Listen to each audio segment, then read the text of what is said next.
Bonjour à toutes et à tous et bienvenue sur ce tuto consacré à GIMP. Vous allez me dire, mon Dieu Pierre, qu'est-ce cela? Eh bien oui, si on s'aperçoit maintenant, vous allez voir, si on ouvre la fenêtre ici, et, excusez-moi, à propos de GIMP, vous voyez GIMP 2.10.18. En effet, la nouvelle version est sortie, c'est-à-dire la mise à jour de GIMP. Je suppose déjà, parce que bien sûr j'ai reçu des commentaires par rapport à cela, des fidèles auditeurs qui me disent « Tiens Pierre, es-tu au courant que la nouvelle version de GIMP est sortie ?» J'avais déjà reçu des renseignements par rapport à cela, et je remercie bien sûr toujours les auditeurs qui me font toujours un petit appel par rapport à cela. Un grand merci. Donc, certains d'ailleurs qui ont déjà téléchargé la version, que j'ai fait de même d'ailleurs.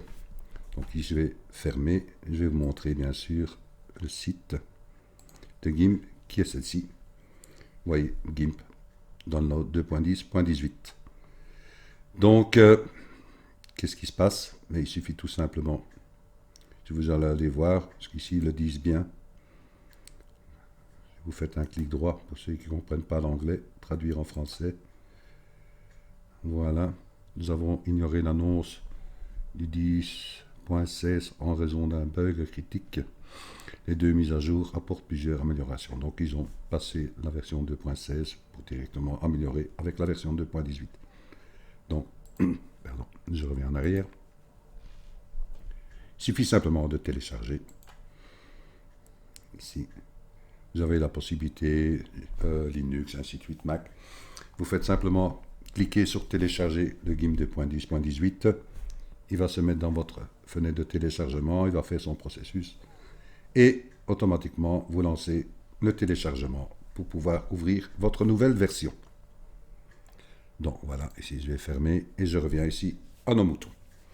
Donc moi j'ai commencé à ouvrir le GIMP et j'ai créé ce genre de fenêtre qui est possible avec la nouvelle version. Je vais vous dire pourquoi, comment j'ai fait bien sûr. Bien sûr, ceux qui ont déjà ouvert votre nouvelle version, ils auront une autre fenêtre. Bien sûr, vous de même, au moment où vous allez télécharger votre fenêtre. Ici, je vais vous montrer d'ailleurs toutes petites nouveautés qui se sont faites par rapport justement à cette interface. On va parler des fenêtres par la suite. Enfin, ce qu'on peut faire déjà, c'est par exemple ouvrir une image. Vous allez voir que par rapport à ça, même si je clique ici sur le petit pictogramme qui permet d'agrandir l'image comme nous étions auparavant. Vous voyez, ça permet d'ouvrir et de travailler sur une belle image déjà au départ. Alors, petit changement ici, on s'aperçoit bien sûr au niveau des outils. Vous voyez ici, nous avons un premier outil. Si je fais un clic gauche, vous voyez, il y a une petite flèche qui permet chaque fois d'ouvrir un menu. Si je fais un clic gauche avec ma souris, il ouvre un menu en restant appuyé bien sûr avec ma souris, qui permet le déplacement ou l'alignement. Je choisis l'un ou l'autre automatiquement. Mais si je lâche ma souris, ça disparaît. Vous voyez? Ça disparaît. Vous me dites, oh, c'est embêtant. Mais il suffit de faire simplement un clic droit sur votre icône et ils apparaissent. Et vous pouvez lâcher votre souris. Vous voyez, vous pouvez choisir soit le déplacement ou l'alignement. Si je clique à l'intérieur de la fenêtre, ça disparaît. Si je prends un autre outil, par exemple celui-ci, je fais un clic droit, il apparaît, mise à l'échelle, transformation unifiée, rotation, cisaillement, retourner. Vous voyez, vous avez plusieurs possibilités. Alors, justement par rapport à tous ces petits dossiers, vous pouvez bien sûr toujours travailler avec la grandeur de vos fenêtres. Vous voyez, vous avez ici, vous allez voir que vous avez chaque fois trois petits points qui sont repris sur les lignes. Vous voyez ici, comme ici, comme ici, comme ici, comme ici. Ici, si je tire, elle ne va pas bouger puisqu'elle est ancrée avec celle-ci. C'est celle-ci qui va donner l'opération sur la première. Si je clique dessus, vous voyez, j'ai les petites flèches qui viennent. Si je tire, elle fait agrandir automatiquement. La première colonne aussi. Ici, elle va être indépendante, bien sûr, celle-ci de celle-ci. Elle va travailler uniquement sur ces deux fenêtres-ci. Donc, si je clique dessus, vous voyez, je peux diminuer ou pas. Donc, revenons maintenant ici par rapport à nos outils. Qu'est-ce que ça permet? Nous allons d'abord aller dans Édition et dans Préférences. Vous allez voir. Alors, premièrement, regardons un peu bien ici par rapport, bien sûr, ça peut être très utile pour les nouveaux auditeurs aussi. C'est aller dans importation et exportation d'images. Je vous invite bien sûr, au moment où vous êtes dans importation et exportation d'images, de cocher ici, ajouter un canal alpha aux images importées. Donc si je fais un clic, automatiquement toute image que vous allez importer pardon, dans GIMP, vous voyez ici, il a mis mon image avec le titre en gras, c'est-à-dire qu'il n'a pas repris son canal alpha, puisque j'avais déjà importé l'image avant de cocher ici. Donc ce sera bien sûr pour les nouvelles images que je vais importer, il va directement mettre un canal alpha par rapport aux nos images que nous allons apporter dans GIMP. Donc une fois que ceci est fait, vous ne faites pas valider tout de suite parce que nous allons voir d'autres options que nous pouvons encore travailler. Donc on coche bien ici, ajouter un canal alpha aux images importées. Vous avez quoi aussi? Vous avez dans l'interface, si votre menu ici est en anglais, de GIMP, dans Interface, vous pouvez choisir la langue. Donc je clique dans langue, je vais aller choisir le français, enfin, je suppose. Une fois que ceci est fait, il vous faudra bien sûr valider. Parce qu'il ne va prendre qu'en considération qu'une fois que vous allez réouvrir une seconde fois votre GIMP. Si vous allez changer la langue et vous faites valider et vous continuez à travailler sur GIMP, vous allez toujours avoir ici tous vos messages en anglais. Il faudra fermer votre GIMP et réouvrir GIMP pour l'avoir en français. Alors nous avons le thème. Donc nous avons le thème ici. Je clique. Là, il vous permet bien sûr la couleur de votre fenêtre, de votre interface. Vous avez, ça c'était comme auparavant sur le GIMP 2.10.14. Bon, celui-là qui veut changer, il choisit par exemple le grès. Donc voilà, libre à vous, c'est un exemple. Moi je reviens toujours sur le dark. Je clique dessus. Voilà, nous avons le thème d'icône. Alors le thème d'icône, vous avez ici symbolique, qui est ce qui est repris par rapport à cette version ici que vous voyez. Le long ici de ma colonne. Vous pouvez avoir ici, je vais d'abord agrandir, vous dites tiens je voudrais agrandir mes icônes. Et si vous cochez, vous dites il n'y a rien qui se passe. Par contre, si je clique sur la petite flèche avec le petit menu déroulant, vous voyez, vous pouvez utiliser la taille d'icône par rapport au thème que vous employez, qui est le symbolique. Donc, si je fais un clic, il agrandit. Vous voyez? Mais par contre, ici, ça ne change pas. Ça a changé ici la grandeur de mes outils. Mais je ne sais toujours pas changer manuellement. Par contre, si je clique à nouveau sur la flèche et que je fais taille d'icône personnalisée, je reviens à une taille initiale. Là, moi, je peux, par exemple, prendre la grande. Je clique encore une fois dessus. Vous voyez que ça a automatiquement agrandi la taille de mes onglets, aussi bien ceux d'en dessous, ici, et aussi ici par rapport à mes outils. Donc je reviens ici, moyenne par exemple. Vous voyez, un exemple. Si vous travaillez par exemple sur le symbolique Height Contrast, vous allez voir ici que ça va donner un peu plus de contraste à vos outils. Vous allez voir, faites le test. Donc on clique sur symbolique Height Contrast. Oups, vous voyez, ça éclaircit mes outils, donc les mettre un peu plus en valeur par rapport à son fond qui est en gris. Je vais aller chercher, moi, Legacy. Donc je prends Legacy A, voilà. Et je suis toujours en taille d'icône personnalisée. Ça me permet, moi, encore une fois, je dis bien, de travailler sur les grandes. Vous voyez, ça agrandit bien sûr mes petits onglets. C'est un choix pour vous. Faites comme bon vous semble. Moi, je vais prendre par exemple taille d'icône du thème. Je regarde. Ça me paraît bien. Voilà, ça c'est comme j'étais auparavant sur le GIMP 2.10.14. Pourquoi pas? Est-ce que j'ai fini? Je dis non. Je vais aller voir ici, par exemple, maintenant, dans ma boîte à outils. Alors, dans ma boîte à outils, j'ai plusieurs fonctions. Vous voyez que le premier qui est ici au-dessus, je ne vais pas directement, vous voyez, afficher le logo de GIMP. Si je décoche ça, vous allez voir ici, si je clique sur la petite croix, ça va décocher ici le petit icône. Enfin, vous voyez ici, le petit logo, pardon, qui se trouve là. Donc, je clique. Vous voyez, il a disparu.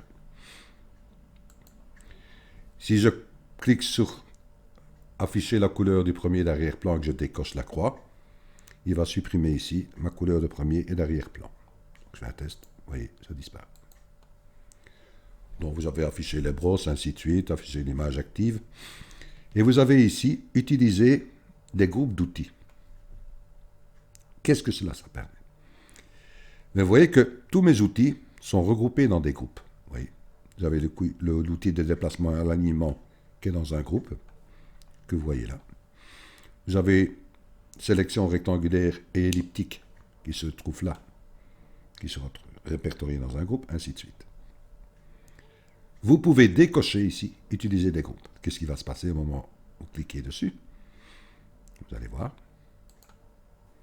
Il réaffiche tous mes outils indépendamment. Là, je peux prendre la fenêtre, par exemple, et le regrouper comme nous étions avant sur la version 2.10.14.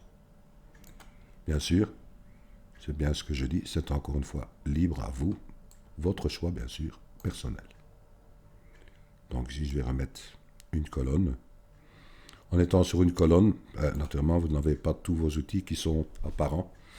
C'est pour ça qu'ils ont créé des groupes qui puissent vous permettre de travailler que sur une seule colonne. Donc je vais utiliser par exemple pour le moment des groupes. Vous voyez, donc il a réduit automatiquement ma colonne. Si par exemple vous avez des outils dans un de vos groupes que vous employez le plus, que vous utilisez régulièrement, ouais, vous en avez pas mal. Vous avez par exemple ici l'outil de mise à l'échelle par exemple, voyez. Et vous dites tiens je l'emploie plus régulièrement, vous pouvez cliquer dessus. Oups, attends, excusez-moi, maintenant je l'ai plus. Mise à l'échelle, vous cliquez dessus. En restant appuyé, vous pouvez sortir du groupe et le positionner en dehors du groupe. Ça fonctionne moins. Chez moi, ça ne fonctionne pas parce que je suis en enregistrement. C'est assez embêtant. Mais vous allez voir que ce sera possible chez vous. Donc, vous cliquez sur un de vos outils que vous voulez sortir du groupe. Vous cliquez dessus. Il va sortir du groupe. Et automatiquement, il va devenir ici apparent en plus dans tous vos outils. Donc, vous aurez une option indépendante par rapport à mise à l'échelle. Une fois que vous êtes satisfait, vous pouvez faire valider. Voilà. Alors, comment j'ai créé ici mes fenêtres et pourquoi j'ai créé ce genre de fenêtre? Ben, j'ai créé une fenêtre qui était d'abord celle d'origine avec nos calques, nos canaux, et ici bien les chemins. En général, c'est ce qui se met, je pense, pour une des premières fois que vous ouvrez GIMP, enfin que vous téléchargez GIMP. Après, moi, j'ai rajouté ici, bien sûr, l'historique d'annulation. J'ai créé une fenêtre en dessous avec toutes nos images que nous importons, qui est l'historique des documents. J'ai un onglet avec les polices. Pourquoi j'ai créé un onglet avec les polices dans une fenêtre ancrable? Parce que justement, quelle que ce soit la police que j'emploie, si je reste appuyé, il me permet de visualiser une phrase et mieux voir sa police. Voyez. Ce que je n'ai pas si j'emploie ici la police et en allant dans l'outil de police, c'est que je reste appuyé. Ah, vous l'avez ici aussi. Ben voilà, nickel. Donc, nickel. C'est bon. Vous avez ici l'option de l'outil brosse. Vous avez l'onglet brosse, par exemple, ici. Voilà. Si je reste appuyé, elle s'agrandit. Voyez. Est-ce que je l'ai avec les brosses ici? Je vais cliquer sur une brosse. Si je reste appuyé, et non. Par contre, là, fait pas, vous voyez. Non, il ne le fait pas. Vous voyez, donc c'était intéressant d'avoir ici les brosses. Bien sûr, l'outil, enfin l'onglet option de l'outil indispensable pour pouvoir travailler sur plusieurs paramètres par rapport à l'outil que vous employez. Chaque fois, ça va changer par rapport à l'outil que vous employez, bien sûr. Vous voyez. Et j'ai créé, bien sûr, une autre fenêtre ancrable, ici, avec notre image que nous faisons ouvrir sur GIMP pour pouvoir travailler sur ces zooms, mettre à la taille de l'image, réduire, agrandir, zoomer sur certains éléments. Voyez. Ça me permet plusieurs choses en travaillant chaque fois sur des fenêtres différentes, tout en gardant tous mes outils. C'est un exemple maintenant comment j'ai créé ce genre de fenêtre, mais je vais vous le montrer. Donc je vais ici d'abord enlever mon image. Alors avant de commencer à travailler sur vos fenêtres ancrables, je vous invite à réduire la fenêtre de votre GIMP, qui est ici. Je déplace un peu ma fenêtre. Voilà, je la réduis pour pouvoir travailler sur sa fenêtre complète. Alors, comment j'ai créé cette deuxième colonne? Mais je vais vous montrer. D'abord, pour faire ici, enlever une fenêtre, celle qui est existante ici, il ne suffit pas de cliquer où que ce soit. Il vous faut cliquer sur la petite fenêtre, vous voyez ici, afficher la navigation. Je fais un clic gauche de ma souris, je reste appuyé, vous voyez. Il y a un petit genre de pointillé qui s'affiche, je reste appuyé et je tire. Je peux la sortir de ma fenêtre ancrable et la mettre ici. Automatiquement, elle disparaît. Vous voyez. Je vais faire de même ici avec l'option de l'outil. Je le prends, je le tire. Je sors de ma fenêtre, enfin de ma fenêtre enclave. Voilà, j'ai mes deux petites fenêtres qui se trouvent ici, séparées automatiquement. Maintenant, je n'ai plus qu'une seule colonne, que je réduis, par exemple, ici, avec mes trois petits boutons. Oui. Maintenant, disons que je n'ai plus ici ces options. Vous voyez. Disons que je n'ai plus ces options-ci non plus. Donc, que vais-je faire? Je vous montre tout depuis le départ. Fermez l'onglet. Fermez l'onglet. Fermez l'onglet. Oui, vous pouvez peut-être par exemple avoir ceci à l'ouverture de votre GIMP. C'est un exemple. Hein. Donc vous avez vu comment travailler par rapport aux outils. Maintenant, allons voir comment pouvons travailler sur les fenêtres. Donc, automatiquement, il vous montre bien sûr des onglets. Donc, il suffit de cliquer sur la petite flèche avec le menu déroulant. Ajouter un onglet. Le principal déjà, c'est l'option de l'outil. Je clique dessus. Automatiquement, il va se mettre ici. Il va s'ajouter à tous vos onglets. Vous voulez le mettre ailleurs? Ben, il suffit de cliquer dessus, rester appuyé, le sortir. Vous voyez? Alors, que pouvez-vous faire de cela? Soit vous pouvez élargir votre fenêtre de vos outils, prendre votre calque, pas ici, pas sur la petite barre où vous voyez l'option de l'outil en bleu, mais bien où il va se mettre en pointillé. Et là, vous pouvez jouer. Vous voyez, au moment où je commence à déplacer, vous avez toutes des sections qui se mettent en bleu. Vous allez voir, moi ça ne se fait pas parce que je suis en enregistrement. Vous allez voir au moment où vous allez vous mettre ici, par exemple, en dessous de vos outils, elle va s'éclaircir. Et au moment où vous allez le mettre, tout en regardant bien sûr, avec la touche de votre souris appuyée, hein, et au moment où vous voyez que ça s'éclaircit, que vous lâchez, elle va s'ancrer en dessous de l'option de vos outils. Si par exemple, vous recliquez ici, de nouveau bien dans le titre, vous voyez, vous voulez faire une deuxième colonne, vous cliquez dessus, vous déplacez, vous voyez, ça nous met nouveau en bleu.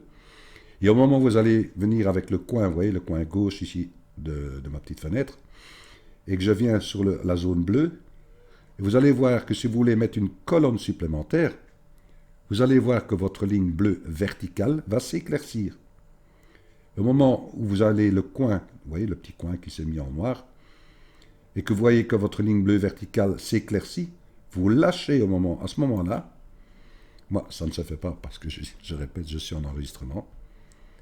Elle va créer une deuxième fenêtre, ici, une deuxième colonne en fait, qui sera ancrée avec celle-ci.